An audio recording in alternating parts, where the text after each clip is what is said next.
Mas eu queria te perguntar a respeito do último amistoso, né, da seleção brasileira, que acontece hoje à tarde, né, 3h30, se não me engano, e vai reunir mais uma vez o Brasil, muita expectativa em torno do que o Tite pode fazer, e para muita gente que eu ouvi ontem, Sinas, hoje deve ser, o Tite pode colocar em campo a equipe que pode estrear na Copa do Mundo no Catar. Qual é a sua opinião e a expectativa em torno desse jogo, Sinas? É exatamente isso, Beto, né? Na última semana nós tivemos aquele jogo, né, contra a seleção de Gana, que o Brasil jogou bem, né, Beto? Fez 3 gols ali no começo do jogo, causou uma boa impressão, né, Beto? Marcando o time adversário sob pressão, roubando a bola ali no campo já de ataque, fazendo gols, jogou muito bem. E naquele jogo, Beto, você vai se lembrar, ele fez aí um ataque muito ofensivo, né? Ele colocou apenas o Casimiro de volante e o Paquetá ao seu lado, né? O Paquetá é um jogador, Beto, que ele é muito bom assim na saída de bola e ele tem um poder de marcação muito bom também. Mas ele é mais assim um jogador que atua também do meio para frente, né?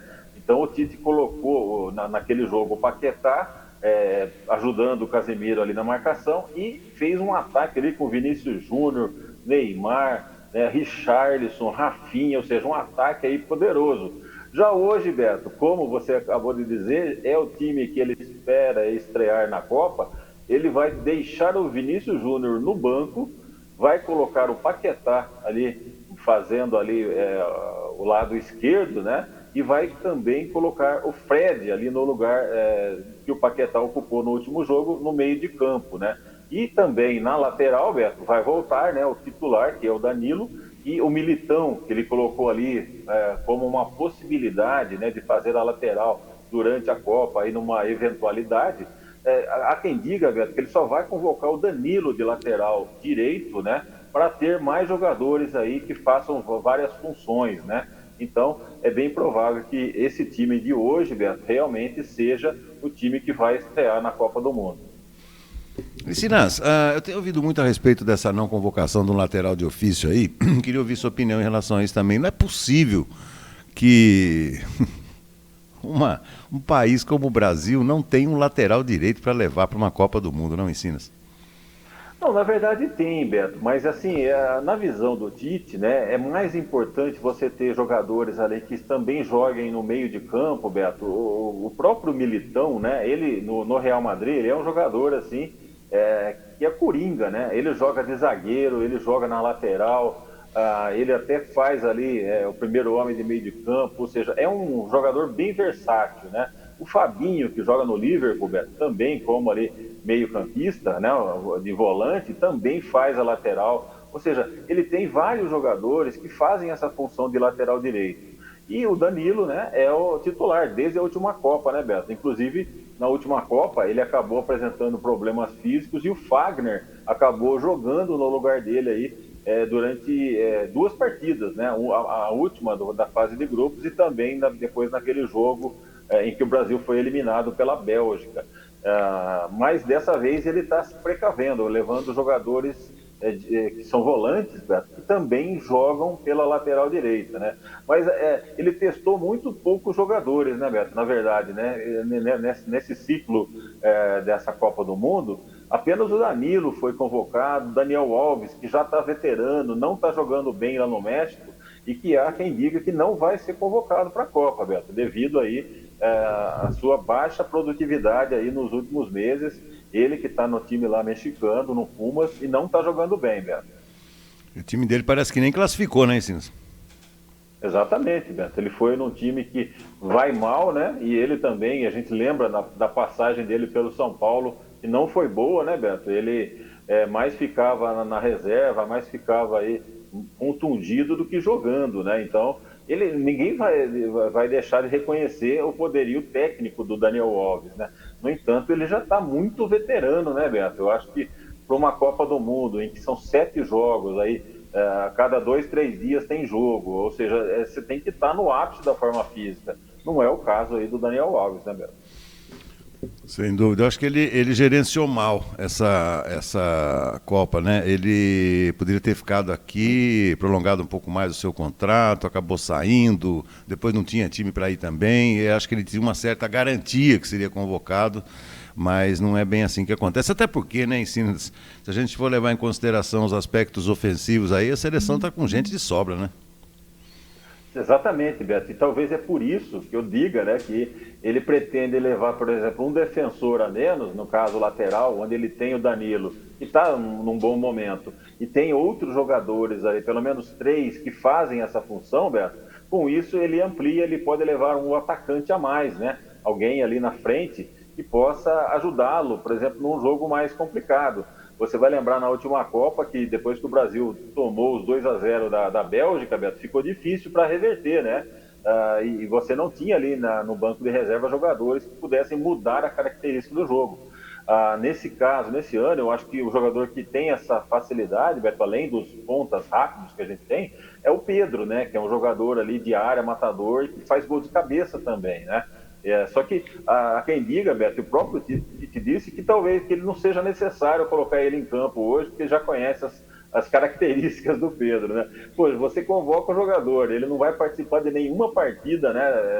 Antes da Copa do Mundo, eu acho assim também é uma das teimosias do Tite que causam irritação aí na torcida e na própria imprensa, né, Beto? Não, o lobby em torno do Pedro tá um negócio impressionante, né? Até porque ele tá o queridinho da Crônica Carioca, a gente sabe que a Crônica Carioca é flamenguista, é rubro-negro. E eu nunca vi. Ontem, inclusive, aliás, ontem, eu ouvi um comentário também muito inteligente, né, em relação ao segundo tempo do Brasil. Um comentarista, né, brilhantemente falou que o Tite jogou no lixo o segundo tempo da seleção brasileira, até porque se ele já tinha treinado aquilo que ele queria no primeiro tempo, ele já teria que ter promovido as alterações para o segundo tempo logo de cara. O jogo já estava definido, Sim, 3-0, né? Mas eu é achei verdade. um comentário inteligente. E aí?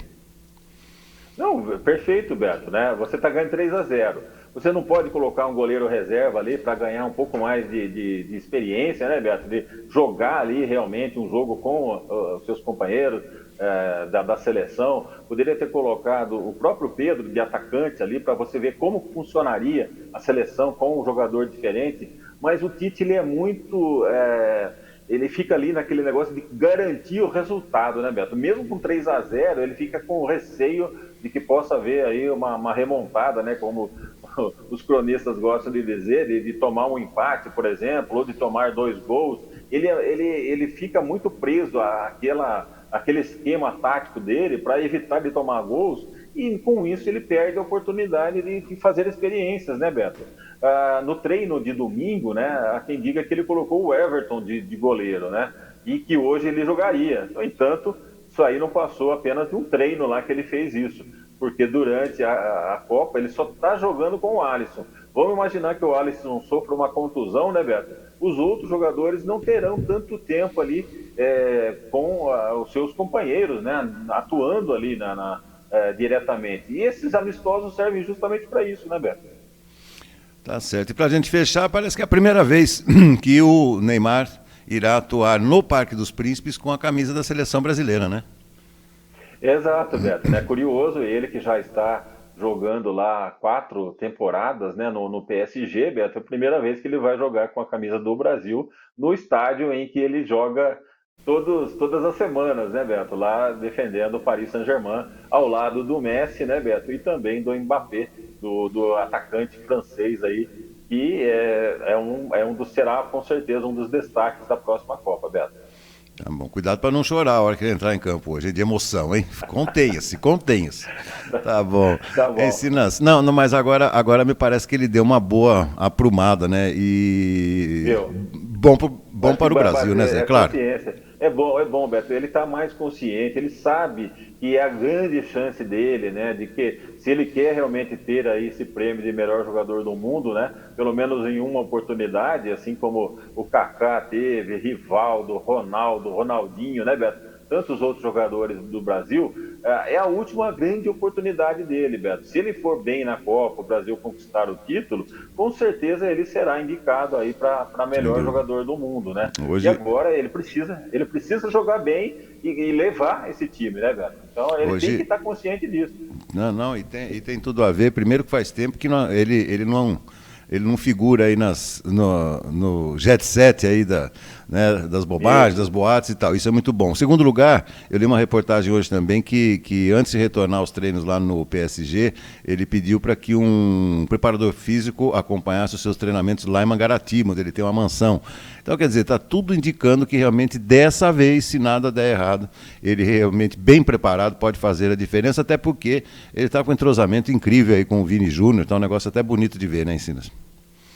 Verdade, Beto. Realmente, vamos lembrar, na Copa de 2014, ele estava fazendo uma boa Copa até tomar aquela paulistinha nas costas, né, Beto? Você lembra que ele saiu de campo de ambulância, precisou ser internado.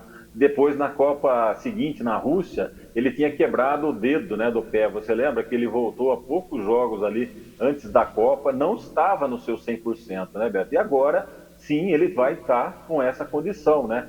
Caso não aconteça nada aí até novembro, Beto, ele vai estar no melhor da sua forma, né? E pensando também nesse título de melhor jogador do mundo aí, com certeza ele vai se dedicar, ele está fazendo isso, é o que a gente observa. Perfeito, perfeito.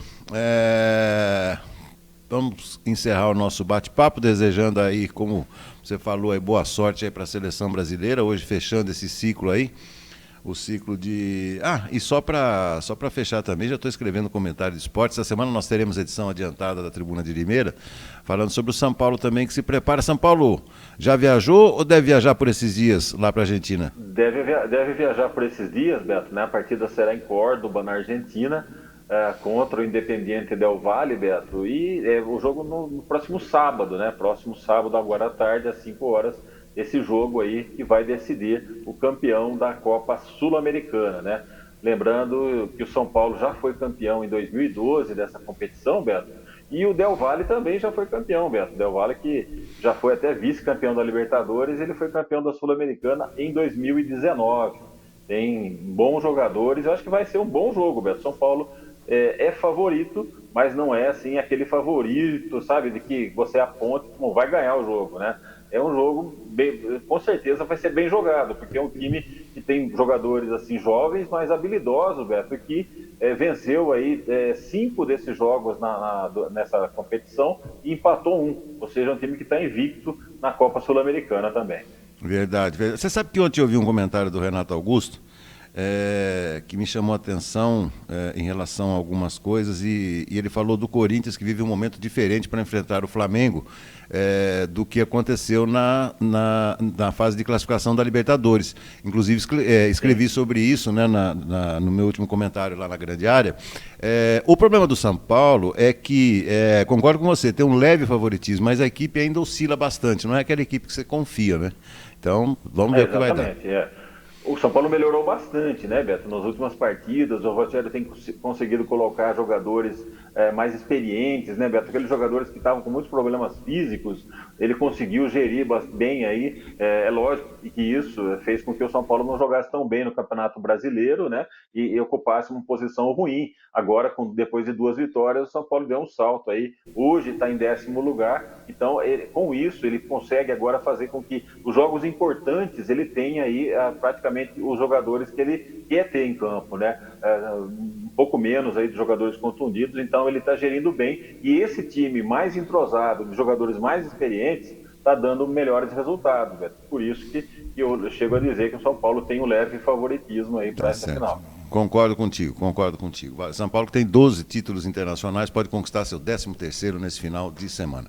Sinas, muitíssimo obrigado, ótima terça-feira e até amanhã, amigo. Um grande abraço. Grande abraço, Beto. Tchau, tchau. Muito bem, muito bem.